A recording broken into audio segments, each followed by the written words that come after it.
Olá, boa tarde aqui, bom dia, boa tarde, boa noite.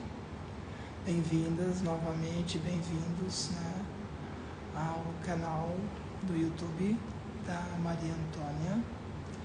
E hoje nós vamos conversar, fazer uma pequena introdução sobre o assunto que envolve a questão das cirurgias. Bom, inicialmente, cirurgia não é pré-requisito para você ser uma pessoa trans. Você é uma pessoa trans a partir do momento que você se identifica como uma mulher trans ou travesti e a sua identificação representa o seu próprio gênero. A questão das cirurgias, ela tem uma indicação mais específica quando se trata de algumas questões que envolvem a disforia de gênero, que é um desconforto, um mal-estar com um determinado aspecto do corpo. Só para ficar bem claro para aquelas pessoas que não têm a menor informação sobre o assunto, isso não significa, em hipótese alguma, que as pessoas trans, mulheres trans ou travestis têm ódio pelo seu corpo. Isso é um equívoco transfóbico muito grande de quem desconhece a realidade das pessoas trans.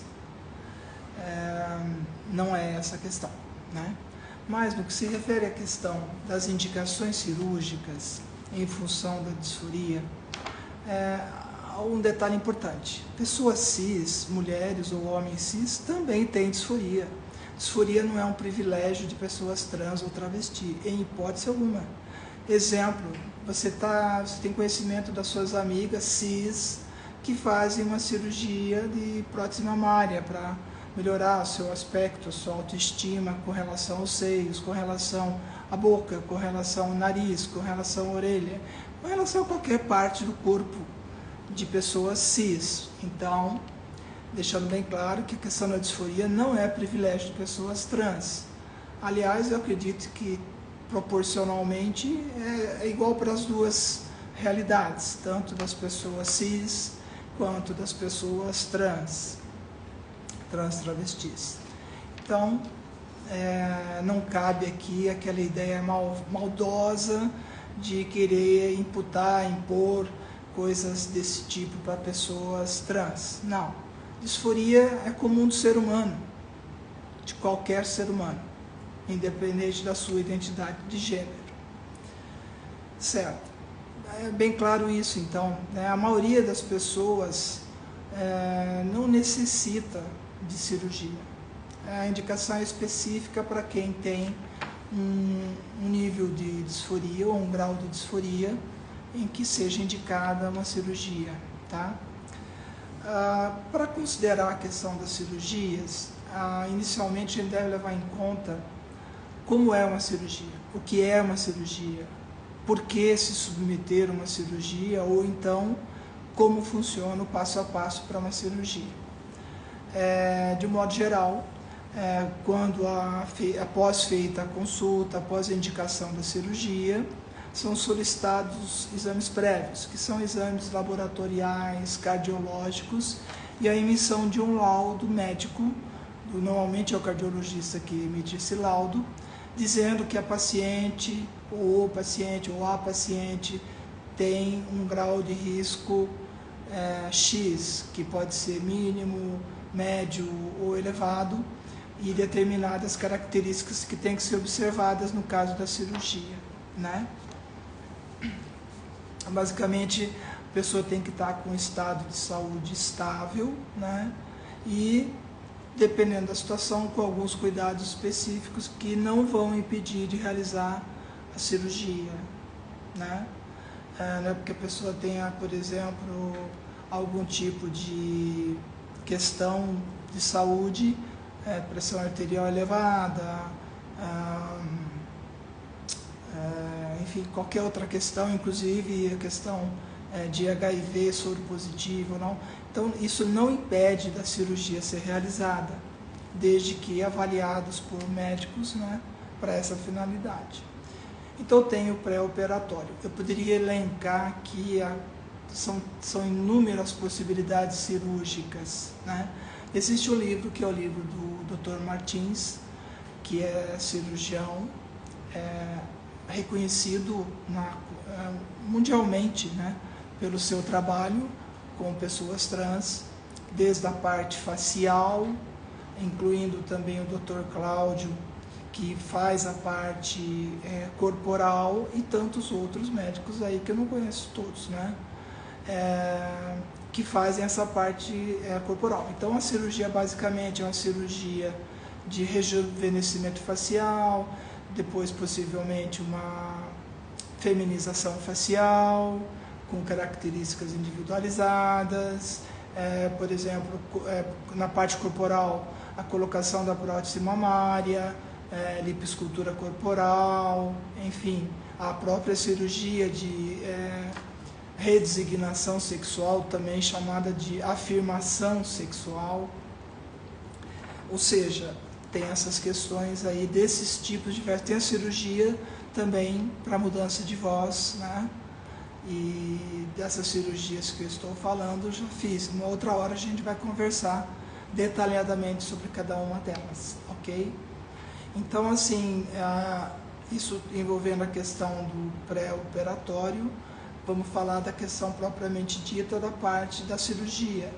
Cada cirurgia, anestesia geral, via de regra, normalmente é anestesia geral, e com possibilidade de fazer cirurgias faciais e corporais com prótese mamária, por exemplo, simultaneamente, né? Isso facilita muito para nós, para o paciente, né?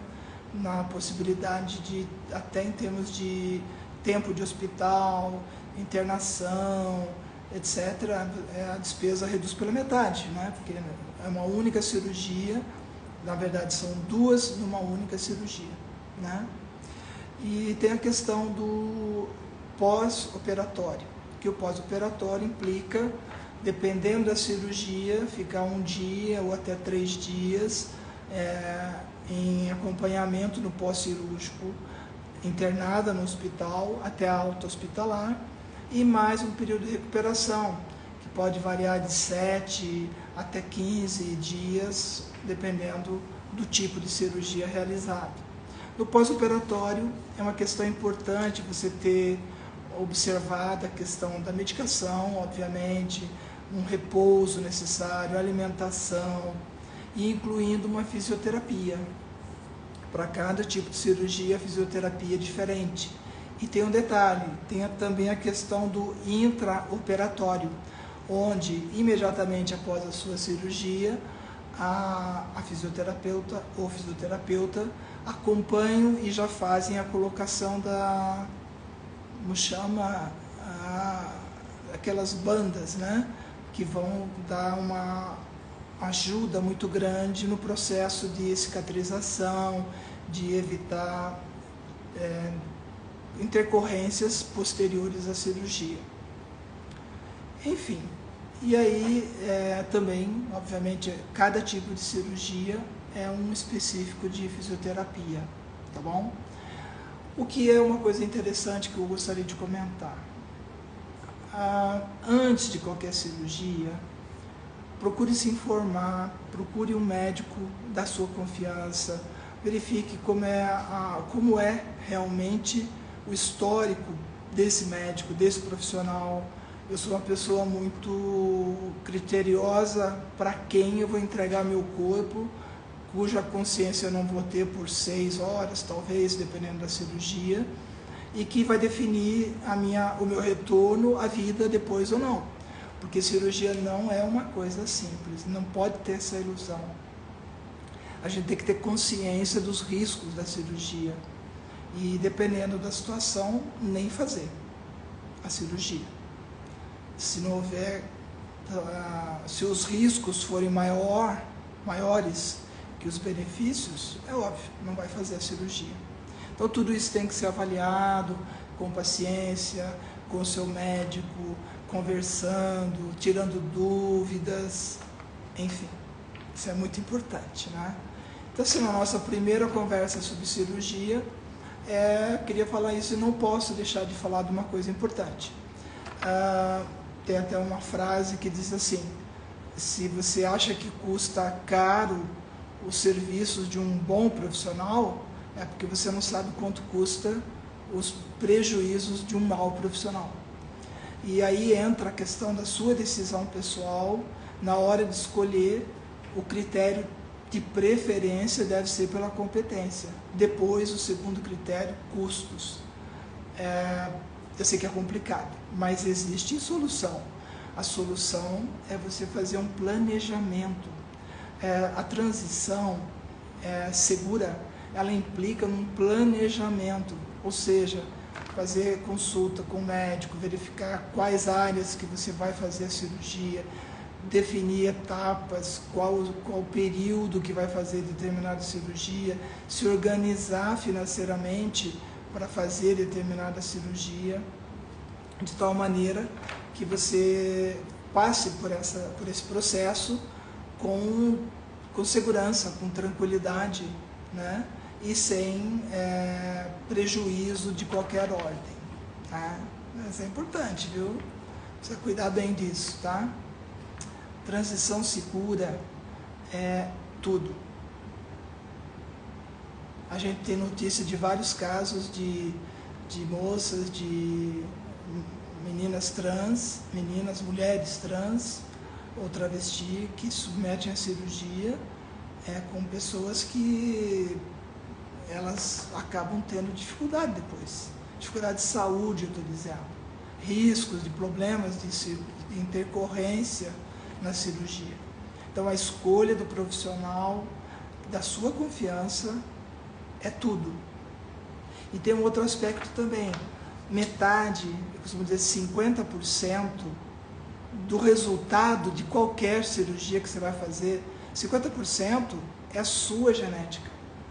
50% é a competência do médico, dos médicos que vão realizar a cirurgia.